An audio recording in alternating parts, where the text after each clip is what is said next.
How many times in moments of despair do we make promises hoping for an immediate miracle? It is as if the soul shouts, "Lord, if you give me this, I will give you that." But what if that promise costs us something we never imagined losing? The Bible is full of powerful stories, but Jephthah's is undoubtedly one of the most shocking and difficult to swallow.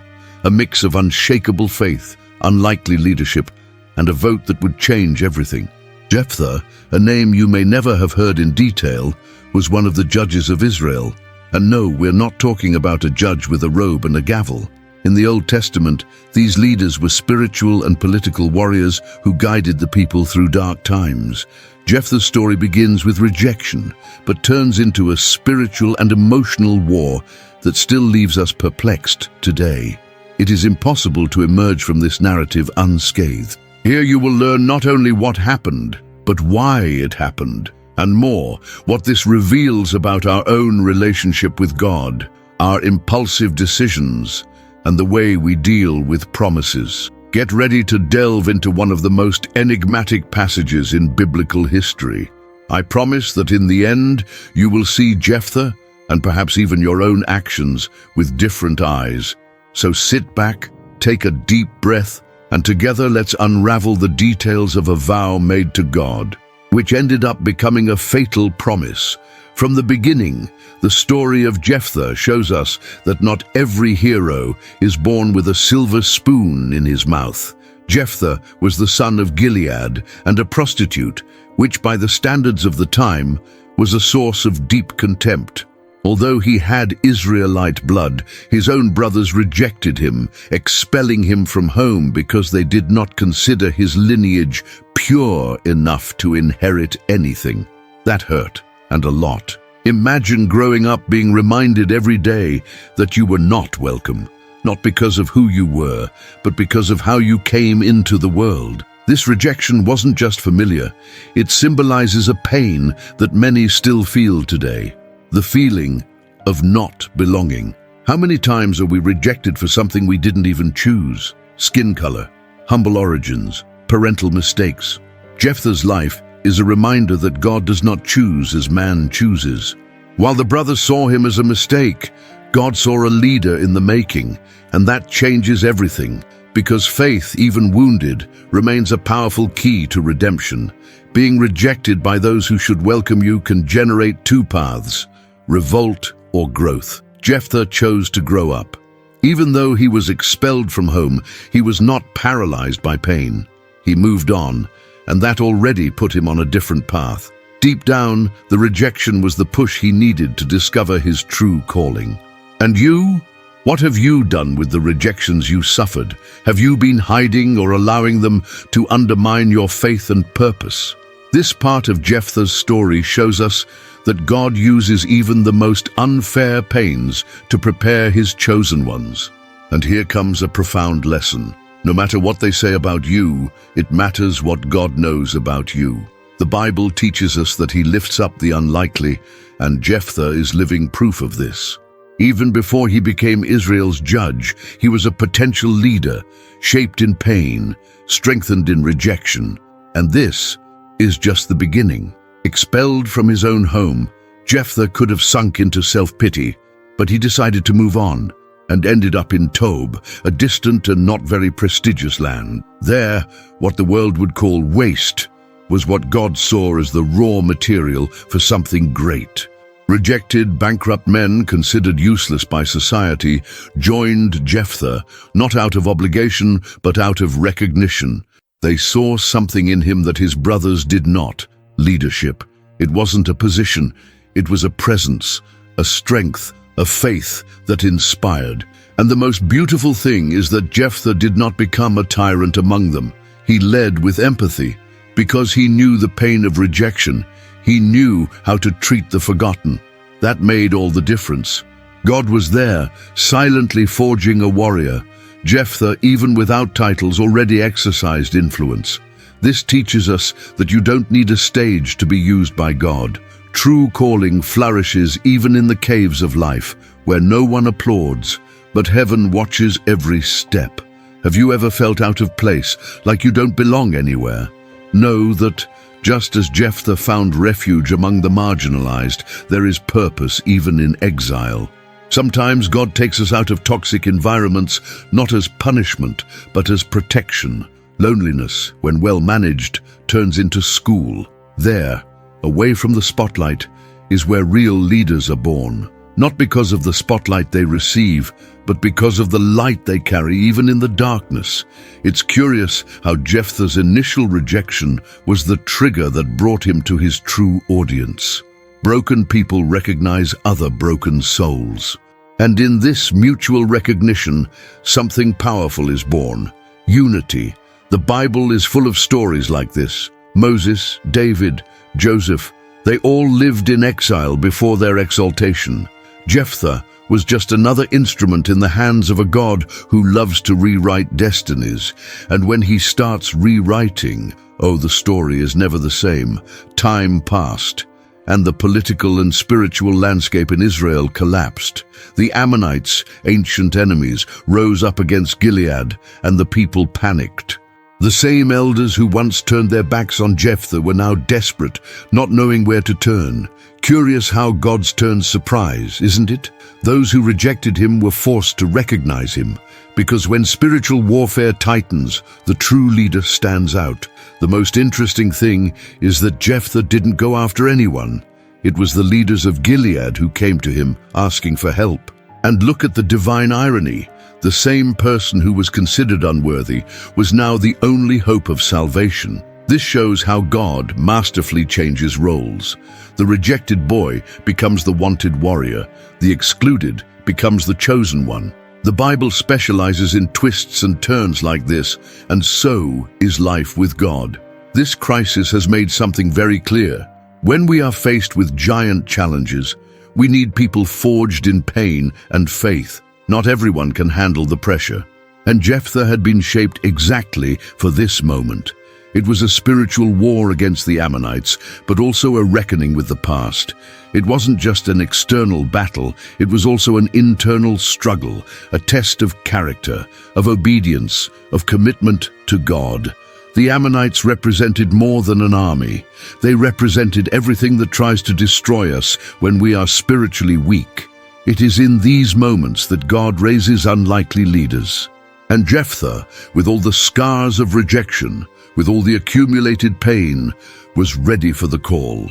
Not because he was perfect, but because he was willing. And that disposition, my friend, is what is most lacking today. Because where there is genuine faith, there is power to turn any war around. When Jephthah heard the request from the elders of Gilead, he did not say yes right away. After all, he knew well who he was dealing with. Those men who now begged for help were the same ones who had despised and thrown him away as worthless. So he decided to impose a condition. If he were to return, it would not only be as a war commander, but as an official leader of the people. 1 vote per vote, an agreement with weight and purpose. This demand was not pride, but wisdom. Jephthah did not want power for power's sake, but he needed to ensure that by winning the battle, he would not be discarded again. He was dealing with religious and political leaders who changed their opinions with the wind, and as someone who had experienced rejection, she could no longer afford to trust blindly. It was a question of survival and also of spiritual strategy. The elders, cornered by the threat of the Ammonites, accepted the proposal without hesitation. They swore before God that Jephthah would be their legitimate leader. And this moment is full of symbolism. The man rejected by men was now chosen by God to govern. Here we see once again how the Bible works with the logic of heaven and not that of men. Because the Lord does not see the appearance, he sees the heart, the faith, the willingness to obey, even in the midst of pain. This covenant sealed between Jephthah and the elders teaches us something powerful about leadership. It's not just about being at the top, but about being in the right place with purpose and commitment to God. And look, how many times do we let others define our value? Jephthah knew who he was, and that's why he demanded respect. In times of crisis, identity is not negotiated, mission is asserted, and Jephthah now was more than a warrior. It was an instrument in the hands of the Most High. Before drawing his sword, Jephthah spoke. In a surprising move, he attempted to resolve the crisis with diplomacy. He sent messengers to the king of the Ammonites, asking why they were attacking Israel.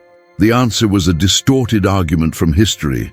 The Ammonites claimed that Israel had taken their land unjustly upon leaving Egypt. But Jephthah, deeply knowledgeable about the Bible and the history of the people, responded firmly, explaining what really happened during the crossing in the desert. It was a true lesson in theology and geopolitics. Jephthah recalled that Israel had requested passage through several territories and only fought when attacked. What's more, the lands in question had already belonged to Israel for centuries. The attempt to distort the facts was a clear political manipulation. Jephthah, without raising an army yet, was already winning in the field of truth. This shows us that, in spiritual and emotional wars, knowledge of the word is our best initial defense. But the Ammonite king did not listen. He rejected the peaceful attempt and maintained his belligerent position. Peace, unfortunately, was not his interest. And Jephthah understood. Sometimes, even with solid arguments and a peaceful heart, conflict is inevitable. But it's important to try. The diplomatic attempt shows spiritual maturity, self-control, and obedience to the divine order to seek peace whenever possible. After all, Jesus himself taught, "Blessed are the peacemakers." This moment in Jephthah's narrative reinforces a valuable lesson. Try for peace, even when it seems futile. This is not about weakness, but about strength under control. Many jump straight to confrontation without even listening or dialoguing. But the true leader and the true Christian first listens, then acts. The Bible shows us that spiritual warfare does not begin with shouting, but with discernment. And Jephthah once again reveals himself to be a man of faith and wisdom in the midst of chaos. On the eve of the battle against the Ammonites, Jephthah, overcome by a mixture of faith, pressure, and despair, made a vow to God. He promised that if he achieved victory, he would sacrifice as a holocaust the first being that left his house to meet him. A bold, profound, but also dangerous vote. He wanted to guarantee divine help, but the promise made was full of emotion and little reflection. This attitude shows how, in extreme moments, even people of faith can make hasty decisions. Jephthah's vow was not motivated by malice, but by intensity. He believed in divine intervention and wanted to demonstrate his commitment to God. But there is a fine line between faith and impulsiveness. The Bible is clear in warning us about hasty votes, and this story is a great example of that. Jephthah did not need to offer this type of sacrifice, as God's law never asked for anything like this from his servants. But in a time of war, clarity can be clouded by urgency. There is something very human about this moment. Who has never promised something in prayer with their soul drowning in anguish? Lord, if you heal me, if you help me, if you solve this. But Jephthah teaches us that a vow to God is not symbolic. It is a real commitment with real consequences. It is not a spiritual bargaining chip. God honors sincere hearts, but expects our words to be mature. After all, real faith doesn't need bargaining. It needs obedience. Even so, Jephthah made the vow, and he won. God granted victory against the Ammonites, showing that regardless of the vote, the spiritual war was the Lord's. The Bible does not say whether or not God approved the promise, but the following facts are painful. The price of the word given would be higher than Jephthah could ever imagine. This part of the story leaves us on alert. Be careful what you promise, because God takes seriously what you say with your mouth, especially if it comes loaded with faith. Victory has arrived. Jephthah, now consecrated as one of the judges of Israel, returned home triumphant. But as he approached, his soul was struck by an indescribable shock. The one who came out to meet him, dancing and celebrating victory, was his daughter. His only daughter, your most precious possession. She was the first to leave the house, automatically fulfilling her vow. There, in that moment, a father's heart broke. crushed by the weight of a promise made to God. There are no easy words to describe this moment. Jephthah's daughter didn't question, she didn't rebel. She simply accepted her fate, asking for just 2 months to mourn her virginity with her friends in the mountains. This reveals a deep faith, a rare spiritual understanding, and at the same time, a silent pain. The Old Testament is full of stories that are difficult to digest, but this is perhaps one of the most painful, because it doesn't just involve war, it involves ties of blood, heart, sacrifice. Jephthah fulfilled his vow. And here, there are theological debates about what really happened. Some believe that he literally sacrificed her. Others argue that she was consecrated to perpetual service in the temple, living in celibacy.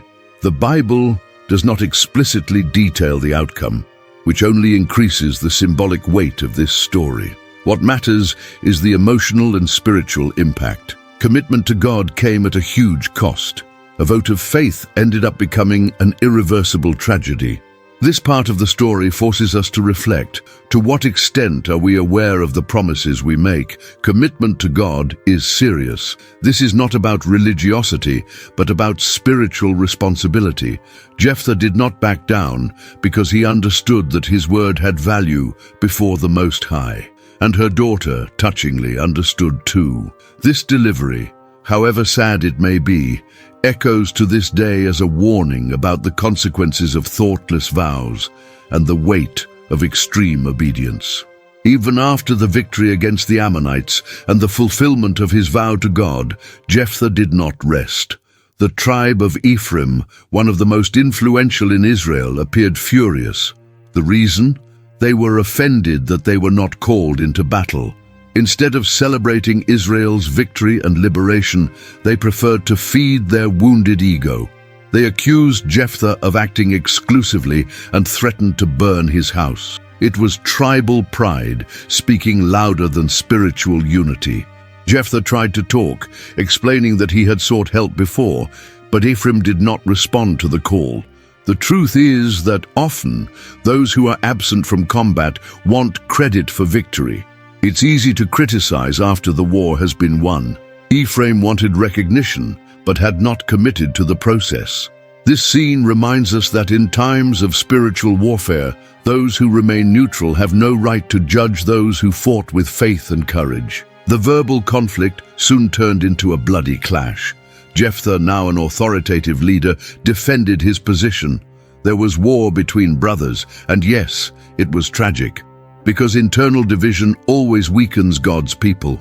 Even in the midst of victory, the enemy found an opening: pride. The Bible shows that Ephraim lost and thousands died. A war that could have been avoided ended up marred by internal disputes. This still happens today: divided churches, conflicting leaders, inflamed egos. This episode reinforces one of the greatest lessons in Jephthah's story. The external enemy is not always the most dangerous. Sometimes the biggest attacks come from within, from those who should support but choose to criticize, who should unite but decides to divide. Therefore, we need to constantly watch our hearts. Spiritual warfare does not end when the external battle ends. She continues silent behind the scenes of pride and vanity. And if there is no vigilance, victory can turn into new pain. After external and internal conflicts, Jephthah continued to lead Israel for 6 years. It was a period of political stability but emotionally devastating. Although respected as one of Israel's judges, his soul bore deep scars. The fatal promise, the sacrifice of his daughter, the war with Ephraim, all of this shaped a man who was strong on the outside but wounded on the inside. The Bible shows a leader who fulfilled his duty but who lived under the weight of the consequences of his decisions. It is important to remember that leadership, especially spiritual leadership, is not always accompanied by applause. Jephthah did not live in glory, but in constant battle, external and internal. His story teaches us that God's call is not a path of flowers, but a path of faith and renunciation. Leading, from a biblical perspective, often means enduring pain that those led will never see. And still, remain firm, because commitment to God requires constancy even in the midst of tears. Many people want to be used by God as Jephthah was, but few are willing to pay the price. The Old Testament is full of men and women who were broken to be molded, and Jephthah's case is a warning to all who seek position without understanding the weight of the purpose. He was rejected, then exalted, and finally silenced by the marks of the path. His last years were not ones of celebration, but of reflection, a respected but lonely leader whose life became a symbol of faith and consequence. And here comes one of the greatest spiritual lessons from this biblical story. Not all pain is punishment. Sometimes it's training, sometimes it's maturation, and sometimes it's just the echo of a promise made sincerely, but without wisdom.